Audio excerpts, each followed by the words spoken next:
you recently said that the president's big, beautiful bill is a disaster for small business. Why? Very simple. You remember the PPP and ERC programs. They were the only bills available during the pandemic to small business. All the other bills, like the CHIPS and Science Act, the infrastructure bill, all of that, there wasn't a dime in there for small business. And there are millions of small businesses in America. And they drew down the PPP and the ERC to stay alive and keep their employees employed. And it worked. Now, we've got a situation in this new beautiful bill, and I don't think anybody reads these things. I read it. I read all these bills through the eyes of small business.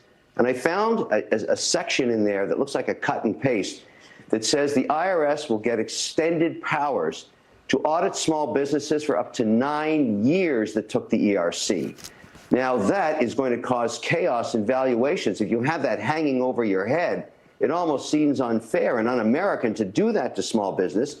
And I'm not sure everybody's aware of this provision in the bill. I'm heading down tonight to the Hill to get a gong and walk down the halls banging it, saying, what are you guys doing here? You can't do that to small business. Somebody should fix this in the big, beautiful bill, because it's not beautiful for small business.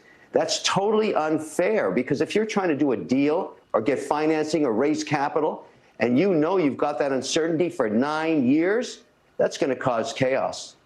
Well, look, we've had Kelly Loeffler on this program, the head of the small business, and she's talked all about supporting small business. Are you telling me that there's nothing in the bill that supports small business?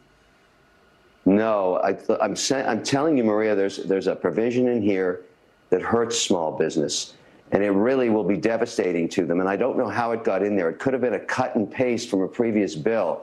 But whatever it is, somebody's got to raise the red flag, and I'm going to do it, because this is not good. You know, small business creates 62% of jobs. And every small business in my portfolio has called me and said, what the hell is this? Where'd this come from? Of course I took ERC because I had to stay alive, and now they're punishing me for it. I understand, Maria, there was fraud in the ERC, as there's fraud in every government program.